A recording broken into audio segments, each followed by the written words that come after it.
We now invite you to watch the next part of Supreme Master Ching Hai's message entitled, The Buddha or Messiah We Have Been Waiting For Is Here Now, Part 2 of 8 on Between Master and Disciples, given in English on July 7th, 2024.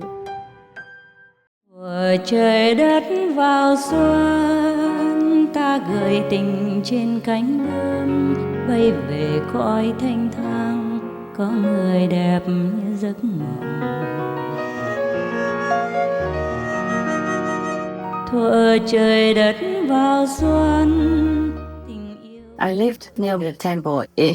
You know, many of the older monks and nuns from my group know that we lived in a small house. The monks and nuns live in a house. I lived in a small shed, you know, a little bit further from the backyard. Yeah, it was all broken and bad.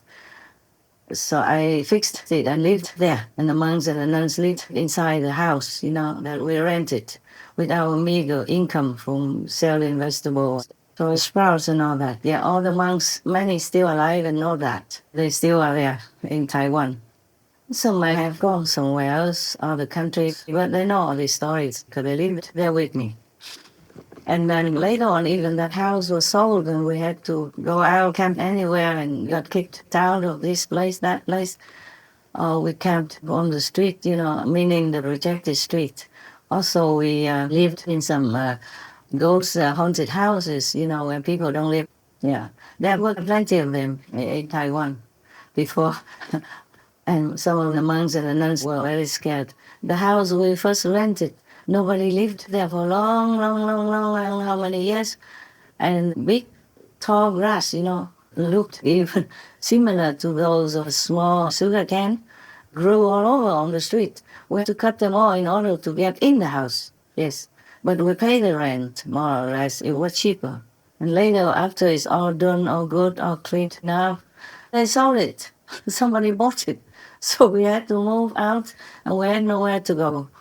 So we just ran around everywhere in Taiwan with a fifth-hand car, you know, which always slept on the street anytime the car wanted to sleep. At least we had that. We put some of our things in it. Had a lot of pushing with it. And we just camped anywhere or just slept anywhere.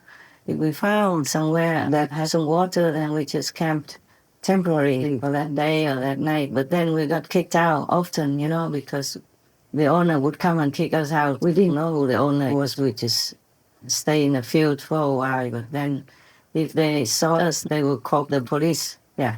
Then we had to move sometime in the night. Sometimes we camped, you know, on the side of the street. And sometimes we didn't have good drinking water or anything. And for that, I even dared to scold a patron of that temple. He must have been weak in order to do that. Whacking in front of the Buddha like that. And showing all his stuff, almost all his stuff in front of the Buddha. The butt and the front as well. And I got so mad. Maybe I shouldn't have. But I was young, you know, and had no experience on how to deal with such situations. I'm getting better with the days. Thinking about that. Yeah, I hope that guy forgives me. Now we talk too long. Talking about monks, you know, the monks wear the robe, dignified robe, to symbolize Buddha's teachings and the compassionate way. So, of course, they would invoke the respect and trust of the people. Sometimes the faithful, they're overdoing it. They make too much trouble or they spoil the monk so much. So that the monk sometimes would forget what he is a monk for, yeah? But because of that, do not slander them or make their life hell, okay? Whatever they say, they did not mean anything bad. Yeah, they say it straight out of their heart. Because they have been at least teaching some the Buddha's principles, and they take 250 precepts. So at least basically they are in a frame of goodness. Of course, maybe some of them are bad, either intentionally or they're sick or they're normally are not truly a good person or are not being taught well. But anybody who sincerely wants to be a monk or nun, they have this ideal in their heart, the noble ideal. Maybe they couldn't make it, then they get out or they don't do well. but please leave them in peace, okay? Even if a monk asks you, a Buddhist faithful, to donate a lot of money for the temple, he couldn't eat all that. See, he eats at maximum 3 meals a day, whatever you give to him in the temple. He wears a few pair of clothes, not much, nothing expensive. And even if somebody gives him a car from the donation money or gives it to him, it's for him or just to take care of his tired body, walking around to the town to meet some maybe sick faithful to pray for him, or to go to the cemetery to pray for some soul. He's not doing anything bad with that car. Yeah? Do not think that you give just some dollars and then you have the right to criticize a monk like that. His life is already very least comfortable. Yeah, he has no wife, no kids, no love, no real personal love anymore. So he has forsaken them all to follow the teachings of the Buddha, and he's believing in his heart that maybe because he became a monk, he will be enlightened. He might be liberated. Maybe, maybe not. Of course, yeah, not everyone who is a monk is enlightened. It's very difficult to live in this world already, not to talk about living as a monk. Everybody is watching all the time. So please understand that. If you don't want to donate, you don't donate. If you donate, then you don't slander a monk just because of your donation. You have no right to do that, okay? You respect them. And if you are all good, then he will be good, even though he wasn't that good. But then he will behave. And if you come to him, you ask only about the Dharma, goodness, and how to be a good person in society. You don't ask him all kinds of nonsense, or to bring your husband back to you, use magic to bring your wife back to you, control your wife for you, whatever. These kind of things don't belong to a monk's business, all right? And another thing, do not associate my name, my teachings with any of the monks or the priests of any kind. I don't know any of them, or if they're good or not good, okay? And I don't want them to think that I'm using their name to be famous. I'm famous already too much. I wish I wasn't born to be famous like this. I would have more peace, less work, okay?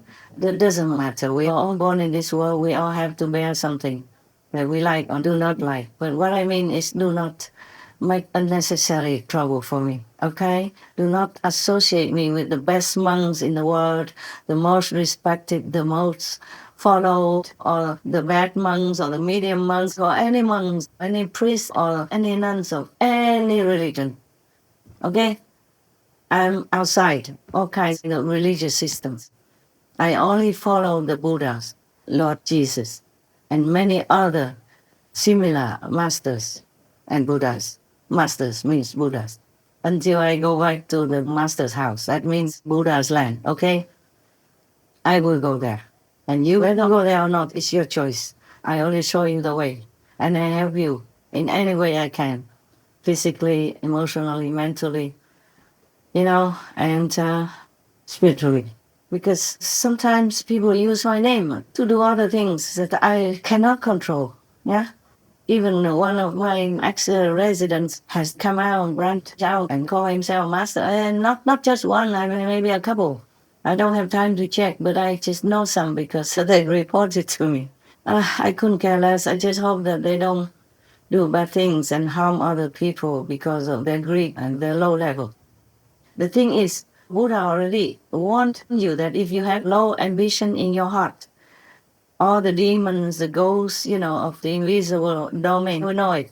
And they will try to get to you, to cheat you, delude you, to use some of their magic to lend it to you, to make all kinds of fake things. Like they, make people see that your body has this and that, a miracle, and then something happens to them, and they also credit it to you when it is not true. If you have ambition, low ambition in your heart for worldly fame and gain, then you will be under the influence of the demons. I know at least a couple of them who left me, branched out, and became possessed by those magical beings. in the demons world. There are many kinds of demons. The Buddha taught us to know many different names of the demons and ghosts, like a yaksa, for example. Many kinds of demons and ghosts. They have power, yes. Not that like they don't have. The Maya, the opposite elements of the Buddha, he has superior power than demons and ghosts. He has almost the same power as the Buddha, except he doesn't have compassion. That's the only difference between the Buddha and the Maya. Well, we talked about that before. If you don't remember, try to look into the sutra or something. And they even threatened the Buddha, one of the demons, one of the powerful demons, told the Buddha that in the Dharma ending age, he will let all his children and grandchildren, great-grandchildren, and his relatives all went out to become monks and use the monks' appearance to destroy Buddha's teachings in the Dharma ending age, which is right now. After Ananda had repeated the question 3 times, the Buddha told him, after my nirvana, when the Dharma is about to extinct, the 5 mortal sins will follow the world, and the demonic way will flourish exceedingly. The demons will become monks to spoil and wreck my way. They will wear like mundane people's dress, also with sash for monks. They will delight to show off multicolored precept sash or kashaya. They will drink wine and eat meat, killing living things in their desire for fine flavors. They will not have compassionate minds and will hate and envy each other. The ultimate extinction of the Dharma Sutra. But there are many good monks, I know that. It doesn't mean that they are enlightened or fully enlightened or have become Arhat or Buddha or something. At the moment, we don't have any. I'm sorry to say that. Well, some of you would know if you have this spiritual eye open and you could see. Of course, you are my people, you're very powerful. You can go to different planets, different Buddha's land. You could even go to the medicine Buddha's land, and some of you go to Amitabha Buddha's land. Some of you see Kuan Yin Bodhisattva, some of you see Lord Jesus, oftentimes. And it's funny that the Buddhist believers see Lord Jesus. Up to now, it's like that. And some of the Christians see Buddha and go to Buddha land or see Kuan Yin Bodhisattva, etc. It doesn't matter. They are all nobility and compassion incarnate. Whatever land they are in right now, they are just compassion, love, nobility, and mercy. Okay? Right. But suddenly everything comes out so much, I don't know what else to tell you. So you just practice, okay? Practice well, quietly, and be grateful. Yeah, be grateful. Thuở trời đất vào xuân, tình yêu vỡ lòng trên giấy mới, lời thơ phơi phới bay về Vũ Sơn và lòng như cháy hồn.